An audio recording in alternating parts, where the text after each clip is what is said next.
You don't know anybody out here? Yeah, they're all over the place. He brought his own cheering section. The document, called to be Catholic Church in Time of Peril, is the charter document of the Catholic Common Ground Initiative. Called to be Catholic invited the Catholic Church of the United States to work towards, quote, a common ground centered on faith in Jesus, marked by accountability to the living Catholic tradition, and ruled by a renewed spirit of civility, dialogue, generosity, and broad and serious consultation. This evening's honoree was part of the discussion group convened by Cardinal Joseph Bernardin and Monsignor Philip Murnion that produced Called to be Catholic, and has served as a member of the initiative's advisory committee since the launching of the initiative in 1996. Tonight, we are pleased to honor Bishop Ricardo Ramírez not only for having been part of the Catholic Common Ground Initiative for over 20 years, but also for his pastoral leadership that has and continues to exemplify the vision laid out by Cardinal Bernardin so many years ago. Bishop Ramírez, a member of the Congregation of St. Basil, was ordained a priest in 1966, consecrated a bishop in 1981, and appointed as the inaugural bishop of the Diocese of Las Cruces, New Mexico in 1982. Believe it or not, he became Bishop Emeritus in 2013. In his over 20 years of service as diocesan bishop, Bishop Ramírez worked diligently to build a diocese that reflected the ecclesial vision of the Second Vatican Council. Over the years, Bishop Ramírez has served on and chaired numerous committees of the United States Conference of Catholic Bishops.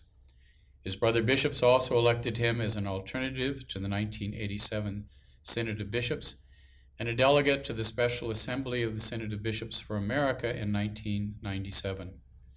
In addition, he was a representative from the U.S. to the Fifth General Conference of Bishops of Latin America and the Caribbean in Sao Paulo, Brazil in 2007.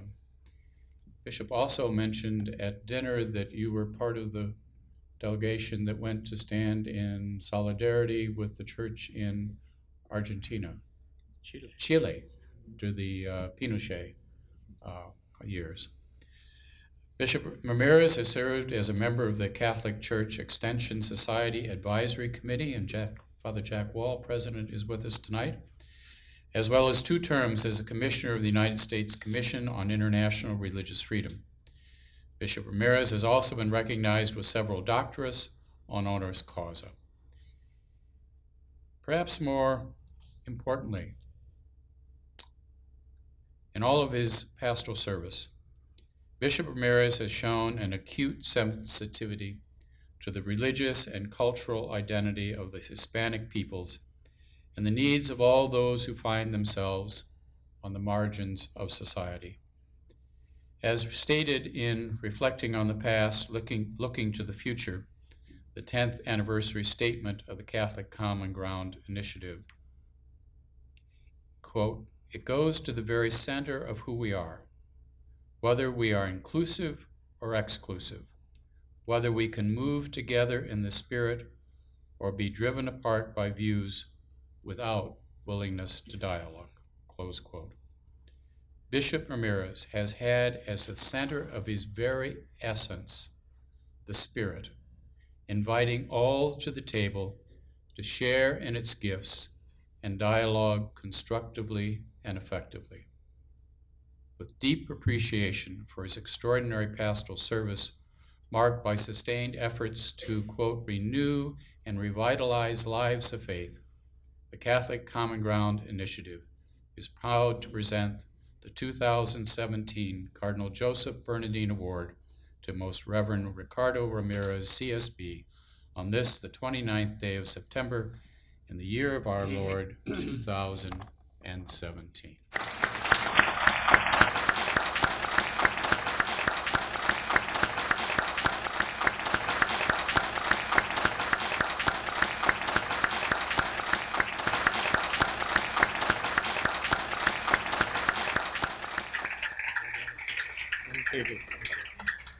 And what do you know? They spelled it right.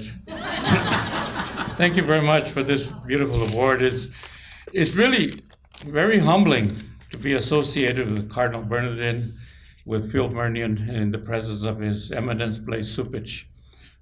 Also here tonight I'm really honored by the presence of Bishop Plácido Rodriguez, who was with me in Aparecida, Brazil. Bishop Plácido, thank you for being here. And for so many of my friends who are here for many years, there's two things in conversation that happen. The first ingredient of good conversation is not saying anything, but shutting up and listening. Listening is the greatest gift we can give to one another, especially in conversation. And listening with the heart, and listening with the eyes, and listening with our whole selves. And it's risky to listen. It's risky because it might change our ideas about something. But another thing that happens in good conversation is the gift of disagreement. Disagreement can be a grace. Because when someone disagrees with us and we have to respond to whoever disagrees with us, we have to sharpen our thinking. And that's good. We have to clarify our position. We are moved and expanded in our vision. Disagreement can lead to an understanding of the other's position and a greater appreciation for their persons. Also, when someone disagrees with us, it can lead us to a strengthening of our own convictions.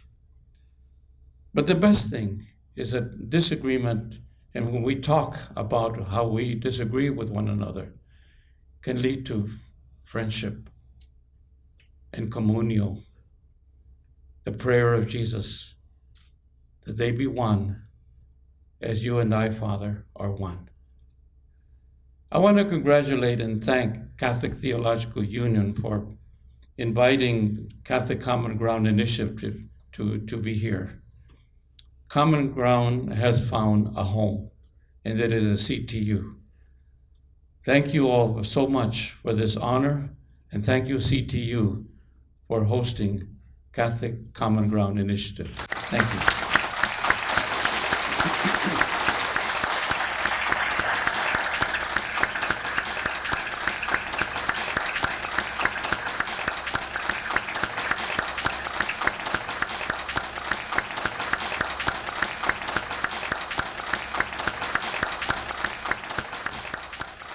If you look on the back of your program, you will find those who have previously been honored with the award, as well as the list of those who have been the presenters of the Monsignor Murnion Lecture.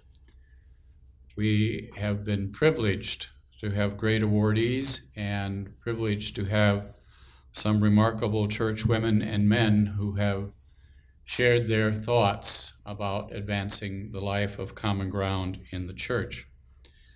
Tonight we are especially privileged to have with us Cardinal Blase Cupich, who is the current Archbishop of Chicago. The Cardinal was ordained a priest and incarnated into the Archdiocese of Omaha in 1975, consecrated bishop in Rapid City, South Dakota in 1998, went to Spokane, Washington in 2010, and in 2014, Pope Francis gave him as a gift to the Archdiocese of Chicago. Recently, Sheila and her husband Bill and I were at the 60th anniversary of Sister Mary Brian Costello's profession as a mercy sister. Sister Mary Brian was principal of Macaulay High School on the South Side for many years, then was superintendent of schools for the Archdiocese, and then Cardinal Bernardin's chief of staff. She was, I think, the first woman to hold that level of a position in the Church in the United States. And At 93, she was as spunky as she had ever been. And in her reflections after communion, she talked about how her attitude as an administrator had always been driven by the phrase, why not? Why not?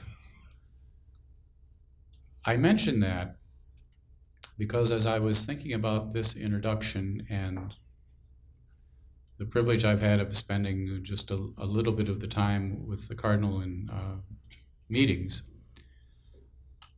I think he has brought to us that attitude. Why not? Why can't we take a church that is challenged in many ways and build a future? Why not look at a city that is faced with violence and racial divisions and say we can build peace? Why not? Though the memory of the council is far away, that we can bring it alive. Why not? Despite the divisions within the church, we can be faithful to the teaching of Pope Francis and bring about a life defined by a gospel of joy. And so it is my privilege to present to all of us tonight Cardinal Blase.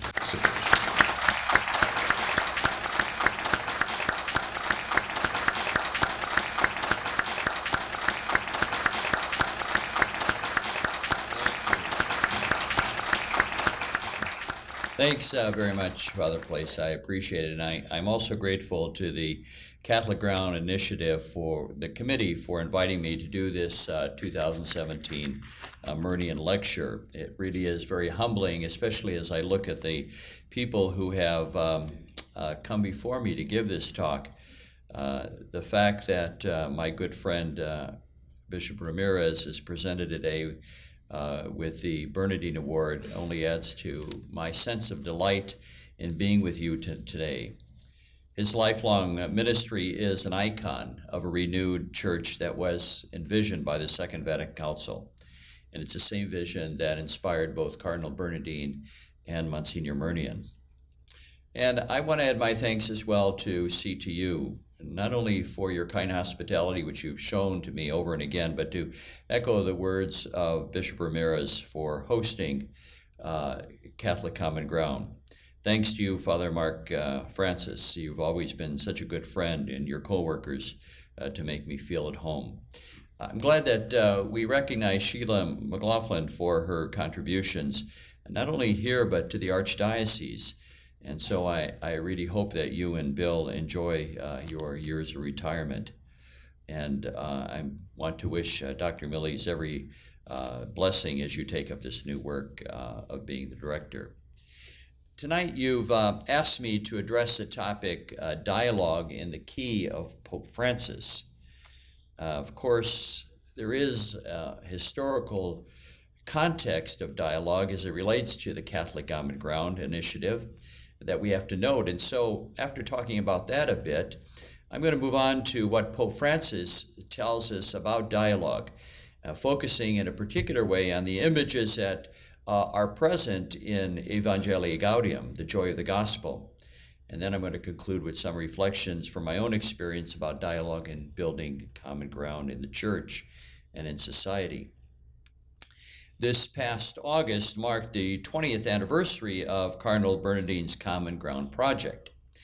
In launching this initiative, the Cardinal noted how he had learned from his mentors to trust that through open and honest dialogue, differences can be resolved and the integrity of the gospel can be proclaimed. The project was a response to the document called to be Catholic, Church in Time of Peril, that decries the growing polarization in the church and that which diminishes our ability to address important pastoral concerns and calls for a new kind of dialogue that will engage people of diverse viewpoints in the church. This document's opening question and paragraph still has relevance for us today. It says, will the Catholic Church in the United States enter the new millennium as a church of promise, augmented by the faith of rising generations and able to be a leavening force in our culture? Or will it become a church on the defensive, torn by dissension and weakened in its core structures? The outcome, we believe, depends on whether American Catholicism can confront an array of challenges with honesty and imagination, and whether the Church can reverse the polarization that inhibits discussion and cripples discipleship and leadership. American Catholics must constitute the conditions for addressing our differences constructively, a common ground centered in faith on Jesus, marked by accountability of the living church tradition, and ruled by a renewed spirit of civility, dialogue, generosity, and broad and serious consultation. Much like Cardinal Bernardin's consistent ethic of life, which I reflected on in my recent address at Loyola University, Call to be Catholic and the project itself were roundly criticized by certain elements in the church. For a variety of reasons, dialogue for these folks came across as a dirty word, for it was seen as an attempt to diminish or water down church doctrine and the teaching authority of the church, or at least relativize it, as they said. The Southern gentleman that he was, Cardinal Bernardin refrained from attacking his opponents and confined himself to patiently restating the goals of the project. There is reason to believe he took this approach because it was clear to him that many of those who spoke out against the project had in fact not even taken the time to actually read the text of his talk. As an aside, with the controversy over the recent disinviting of Father James Martin, I suggested that it might be a good idea for those taking issue with his book, Building Bridges, to actually read what he wrote.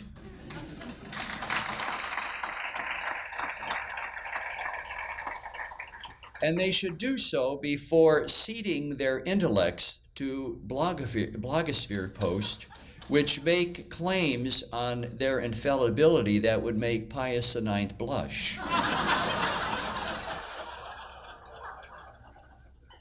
Now enough of that, back to Cardinal Bernardin. Despite the opposition that he received, he was firm in his conviction. In the United States today, he said, dialogue is a critical need. The church is built up, not brought down by genuine dialogue anchored in our fundamental teachings. For Cardinal Bernardin and the project, the purpose of engaging in robust ecclesial dialogue was to achieve common ground. This is not just any common ground, but a common ground, as Called to be Catholic said, that is centered in faith in Jesus Christ, marked by accountability to the living Catholic tradition, and ruled by a renewed spirit of civility, dialogue, generosity, and broad, serious consultation. In developing this concept, Cardinal Bernardin noted that common ground, in this sense, is not a new set of conclusions. It's a way of exploring our differences. It is a common spirit and ethic of dialogue. It is a place of respect where we can explore our differences, and assured in the understanding that neither is everything cut and dried, nor is everything up for grabs. On October 24, 1996, a few weeks before his death, Cardinal Bernardin gave what he considered to be his last formal reflection on the life of the church at the first meeting of the project's advisory committee. His address was entitled Faithful and Hopeful, the Catholic Common Ground Project. The Cardinal concluded his final words to the Church, local and universal, by returning to the Second Vatican Council, which framed the entirety of his episcopal ministry. He closed with this quote from Gaudium et Spes. Such a mission requires us, first of all, to create in the Church itself mutual esteem, reverence, and harmony, and acknowledge all legitimate diversity. In this way, all who constitute the one people of God will be able to engage in ever more faithful, fruitful dialogue, whether they are pastors or other members of the church. For the ties that unite the faithful together are stronger than those which separate them. Let there be unity in what is necessary, freedom in what is doubtful, and charity in everything. That these words are both powerful and timeless, speaking to our age and any age, is a testament to the fact that they were written under the guidance of the Holy Spirit. This brief rehearsal of the origins of the Catholic Common Ground Initiative and the legacy of Cardinal Bernardin make clear how closely tied and rooted both are in the Second Vatican Council. Well, I'm going to leave it to historians to sort out through the post-conciliar period immediately following the council, in which the ministry of Cardinal Bernardin was situated. It seems to me that the opposition to the consistent ethic of life and common ground had less to do with those initiatives per se than it did with the doubt, indeed deep skepticism, in certain circles about the ecclesiology found in the documents of Vatican II, and that inspired Cardinal Bernardin and led to the two initiatives. Yet, as I noted in my talk in Loyola, it is important to state without equivocation that Cardinal Bernardin's call for moral consistency, institutional integrity, and building bridges across political, ideological, and ecclesial lines is reflected in the best of Catholic interfaith witness and advocacy. I also observe that while Cardinal Bernardin lived to see the consistent ethic approach integrated into papal teaching, it unfortunately has taken a long time, a while longer, for this approach to dialogue and common ground to achieve similar visibility, at least until now, with the election of Pope Francis. So let's talk about Pope Francis and dialogue. A while back, when I was asked for a title for tonight's reflection, the topic of Pope Francis and dialogue seemed to be natural for this setting and as a way for opening a fresh pathway to develop Cardinal Bernardin's insights. But the question for me is, where do I start? For in his relatively short tenure as Bishop of Rome, Pope Francis has said a great deal, especially if you take into account his morning homilies. I have decided to focus on the images of dialogue that he uses, particularly in The Joy of the Gospel, Evangelii Gaudium. This apostolic exhortation serves as a kind of Magna Carta for his papacy, providing us with the key to understanding the direction that the universal church needs to take and the direction he is taking. It's worth remarking that from the outset, dialogue was on the mind of the new Bishop of Rome. In fact, shortly after his election, Pope Francis signaled in a talk he gave to the diplomatic corps that dialogue would define his papacy, noting on that occasion that while he's an Argentinian, his family was of Italian origin, and for that reason, the dialogue, as he said, between places and cultures a great distance apart matters greatly to me. He went on to say that one of the titles for the Bishop of Rome is Pontiff, making him responsible for building bridges with God and between people. The Pope expressed the hope that dialogue between himself and the diplomatic corps would help to build bridges connecting all peoples. So let's take a look at what this pontiff is telling us about building bridges by referring to 4 images that I find in The Joy of the Gospel. The first is friendship. The first image the Pope uses for dialogue is friendship, which appears quite often in The Joy of the Gospel.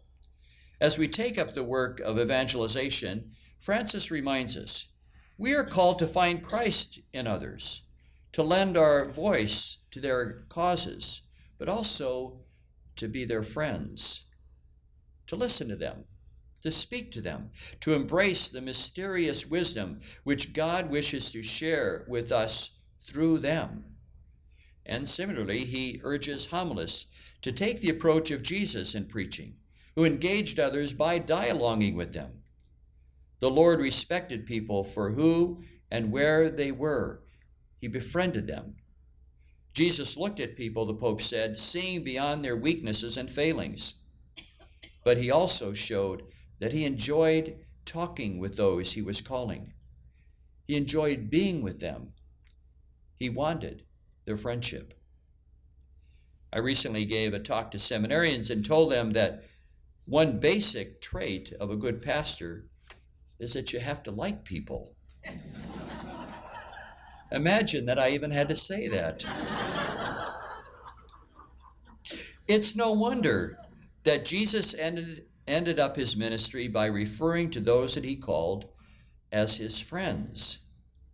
They are not just to be acquaintances, but friends. In all of this, Jesus is teaching us that friendships are the necessary affective prerequisite to having dialogue.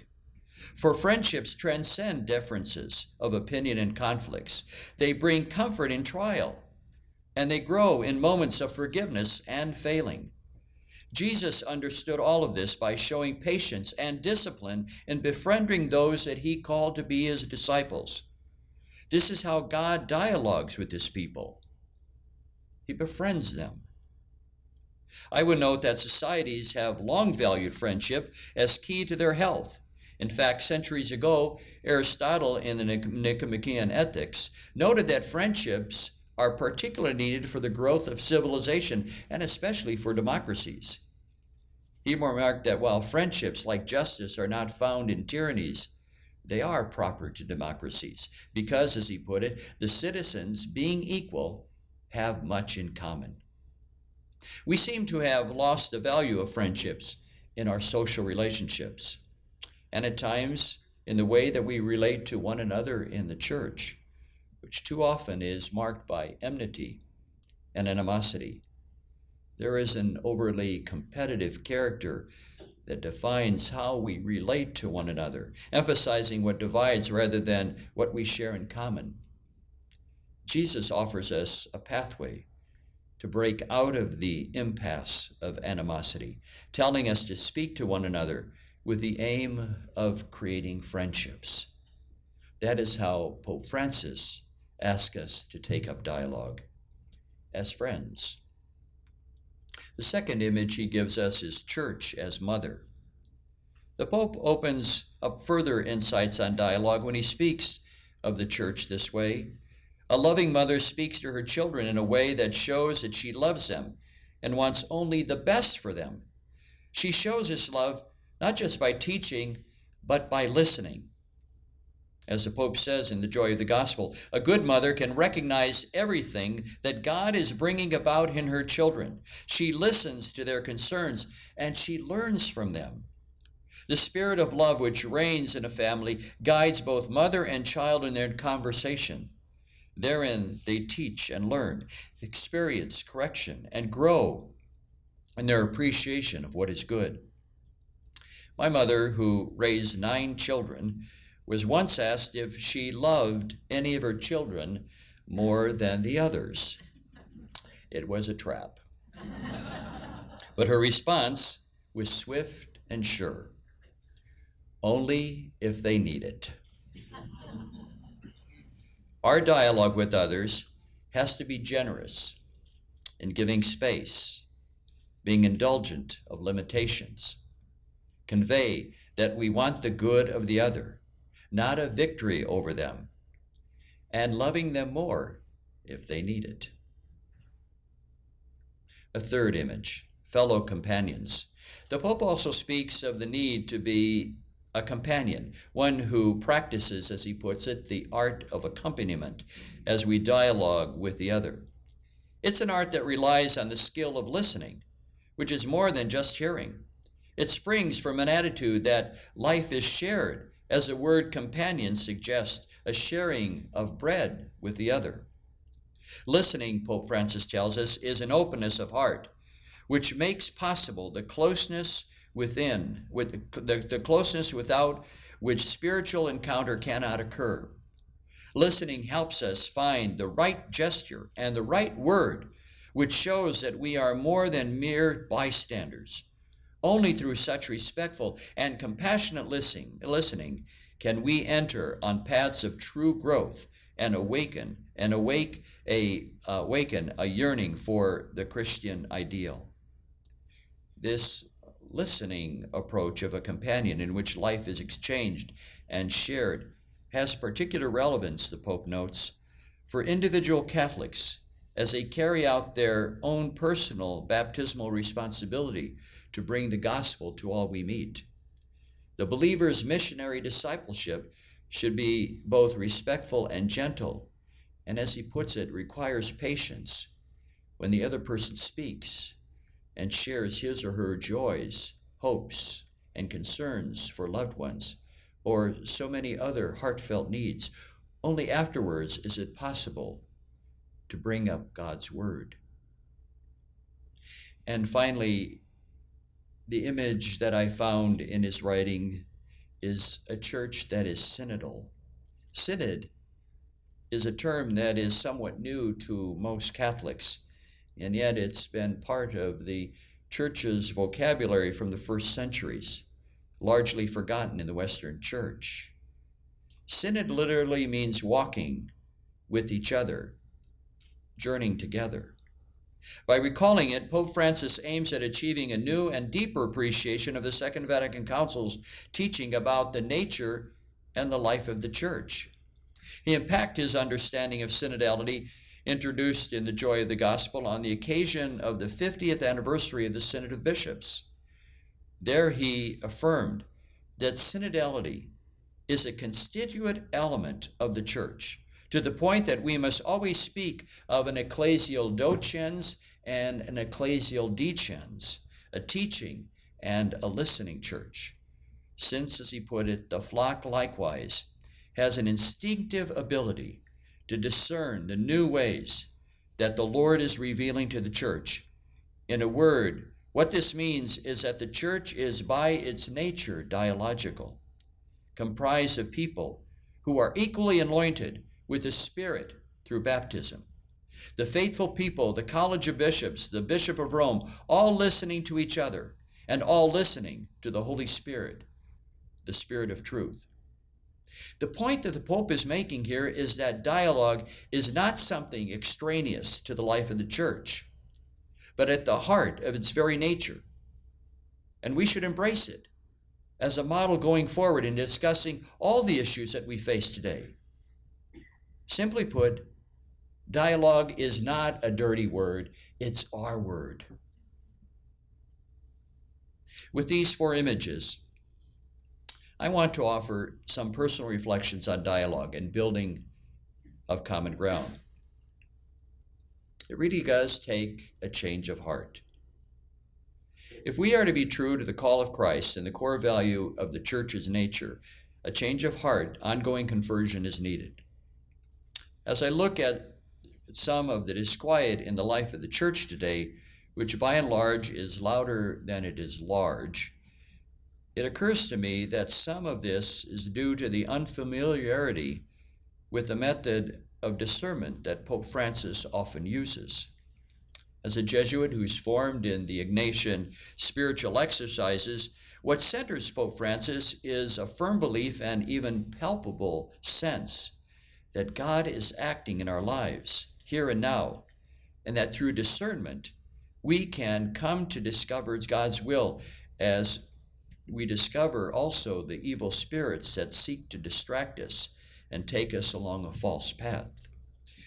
Last year, I was having dinner with a major figure in the United States in the entertainment world, and he said to me, he wasn't Catholic, he said, can you tell me what makes this Pope tick? How can I understand him? And I said to him, well, you have to understand one thing. He really believes that Jesus rose from the dead and is alive and working in the church, in the world. And he's trying to figure out where the Lord is taking us. You would have thought I came in from Mars. But that sense of discernment not so easily understood, is tied to the risen Lord. The Holy Father has a deep belief that the Lord is risen and he's leading the church. And it is our job to take up that discernment. It takes time. It involves discipline. Most importantly, it requires that we be prepared to let go of cherished beliefs and long-held biases. It is this willingness of Francis to let go of the unnecessary and explore uncharted waters that gives him internal freedom while unsettling some. At his 50th anniversary as a priest, Cardinal George was talking about the Holy Father and the election of Francis as Pope. And he said that he has decided, as people ask him about the Pope, what one word would best describe him. And he simply said, the man is free. Well, that internal freedom comes from years of practicing, it seems to me, the Ignatian exercises, in which discernment has been part of his life. He's had the freedom to let go of the unnecessary and explore uncharted waters. It requires, as the Pope says, has reminded us, an openness to continuous conversion. Or to say it another way, as a theologian friend of mine said, it requires that we become, as the Pope calls us, to be a humble church. Obviously, this means that as individual believers and as a people of God, we must have a change of heart if dialogue is to be successful and common ground is to be found. As you said so well in your 10th anniversary statement, reflections on the past looking to the future. If the initiative is to be effective, then it must be a journey beyond our personal preferences to the place where the Lord lives, in order that through this deeper dialogue, we can discern God's will. So I want to be clear. When I speak of the need for conversion, I'm not talking merely about people changing their hearts and their minds, agreeing with the Pope and other members of the church in terms of his leadership, but a much more radical change of heart. One that begins with accepting that Christ is alive, acting in the church, always doing something new, as the Pope puts it. Our task is to be attentive and alert, receptive and responsive through discernment of what the Lord is doing and where he's leading us. As a pastor, I am acutely aware that, generally speaking, we have not prepared our people to engage in the prayerful discernment necessary for there to be real dialogue. We are surrounded by a culture of competition and winner-take-all mindset. Nor have we prepared our priests and our pastoral leaders to integrate discernment in their pastoral practice. We've also depended on blueprint image of the church, as though everything has been decided and charted out, and all we need to do is to follow a prearranged set of plans or rules, as though the ascension of Christ left us orphans, and that he really never meant it when he said, I will be with you to the end of time. Until the humble and hopeful mindset of discernment becomes our modus vivendi, dialogue and the search for common ground will continue to have its challenges. In order to move us forward to that goal, I would like to suggest to CTU and the other centers developing priests and lay ministers that it would be wise to include the art of practicing discernment in parish and other ecclesial expressions as part of your formation program. I want to say something too about the Universal Church. As you know, I was raised in Nebraska, studied in Rome. Before coming to Chicago, my service as a bishop was in a relatively small diocese, two small dioceses in fact, Rapid City, South Dakota, which has 27,000 Catholics in an area the size of Ireland. We had more buffalo than baptisms. Yet I had the happy experience also of working in Washington at the papal delegation. And I was a rector of a major national seminary under the guidance of the Holy See. All of that has prepared me in some way as I now come to this very large and diverse particular church and serve also in the College of Cardinals. What I found inspiring in being appointed to the last synod is the call of Pope Francis that we speak openly, we air openly some of the neuralgic issues in the life of the church. And rather than ignoring those differences, the successor Peter encouraged the bishops to speak boldly and never utter the words, "You can't say that." As I listened to those discussions, it struck me that in inviting us to be a synodal church, the Bishop of Rome was asking us to embark on a walking together that few of us were prepared for. For many of us at the synod, having a bright line separating the ecclesia docens and the ecclesia decens was how we were trained and what we learned. Now the Holy Father was asking us to attend to the sensus fidei, not just of the church we pastor, but of the whole universal church. How do we do that? It is my hope that the process of the Synod of Bishops will continue to develop so that the gathering will be less and less like a parliament and more like a discernment process in which we listen to each other and thereby listen to the voice of Christ. We may even hope that on occasion journalists covering the Synod might feel compelled to report, "There's no news today. The bishops are praying." Just as important, we have to develop new ways of fostering an awareness of the sensus fidei in the universal church, in our own dioceses and our parishes. In Evangelii Gaudium, Pope Francis asked diocesan bishops to encourage and develop the means of participation proposed in the Code of Canon Law and other forms of pastoral dialogue, out of a desire to listen to everyone and not to those who would tell him what he would like to hear. Believe me, there are people who do that. We also need to be open to organization of our ecclesial structures and processes to enable rather than hinder our being a synodal church. Pope Francis and the cardinals advising him on reforms are hard at work in this, and the recently released Motu Proprio Magnum Principium was a signal about how they will proceed. As I noted in my statement following this release, I said that the Motu Proprio has given a signal regarding the methodology that will be used in bringing about other reforms that are being considered in the council by the Council of Cardinals advising the Pope. We should anticipate that all these reforms will likewise be framed as an authoritative interpretations of the Second Vatican Council, but thereby rooting them in the tradition and also giving them permanence. My good friend, the late Archbishop John Quinn, dedicated the final chapter of his life and ministry to thinking, praying, and writing about some of those possibilities as he responded to St. John Paul II's encyclical Ut Unum Sint, a trilogy of works that he wrote. The latest was just released. It is important that ecclesiologists open the minds of those that are preparing for ministry to envision ecclesial structures and processes that would allow us to actualize the missionary option that Pope Francis talks about. I also want to add a few words about the church in Chicago in this light. As you know, we have launched a rather bold and imaginative effort called Renew My Church here.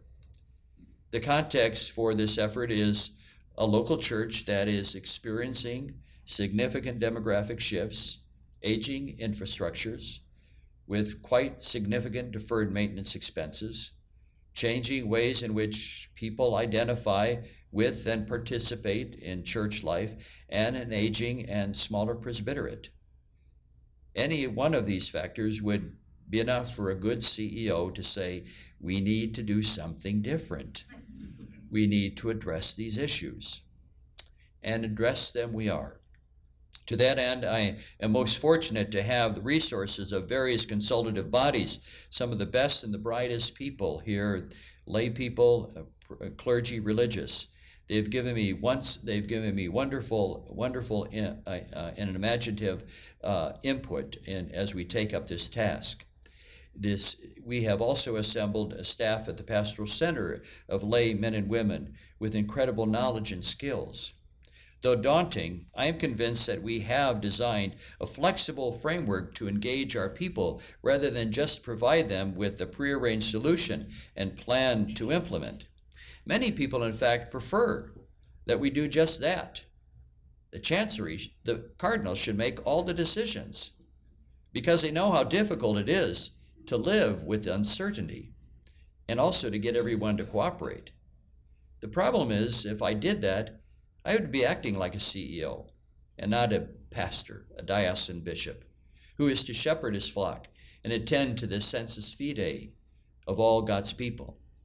I would not be witnessing to the resurrection that Christ is speaking in my people. And so I have decided that while we needed to address a wide range of critical issues, our ultimate goal was not to resolve particular financial and personnel issues, but to renew the life of the church by getting people to act like adults and take corporate responsibility for the life of the church. It was also a fresh opportunity to deepen the faith of people by giving them an image of the church as a pilgrim people in whom Christ, who is fully alive, is acting here and now in their midst. And here I took my inspiration from Francis of Assisi, who is called to rebuild my church. While St. Francis initially took the command literally, it was through his ongoing discernment that he came to understand that the Lord was not talking about bricks and mortar, but about rebuilding the inner spiritual life of the church in his age, and that he did. And so Renew My Church has as its first and overarching goal making sure that every parish has the resources needed to be an evangelizing faith community. We're not a church of preservation, but rather a church of proclamation. To achieve this, and we must be open to significant, if not revolutionary, changes in how the Archdiocese, with its parishes and ministries, is organized, how it's resourced, how it's staffed. It is a process that will be marked by discernment. That discernment involves a dialogue with God and which we have with each other as we move forward on a journey with God, and therefore ask the question, where is Christ calling us? What does he want? That discerning dialogue will be key to unburdening ourselves from the temptation of settling for the way things are, the familiar, the comfortable way, because it offers a hope that God is doing something new in our time. So how are we doing? Well, we just began. To be honest, it's not easy. For example, it's not easy to avoid falling into the use of secular language because, after all, we are planning. We are in a planning process, and those processes have their own vocabulary. So we have to regularly remind ourselves to use the language of faith, lest, like Pope Francis tells us, or lest, as Francis at first thought, we think that we only have to be about building with bricks and mortar and not in the spirit. Also, while as a presbyterate, the priests have endorsed our taking this bold approach, and by the way, we've tested that time and again, it's well into the 90 percentiles.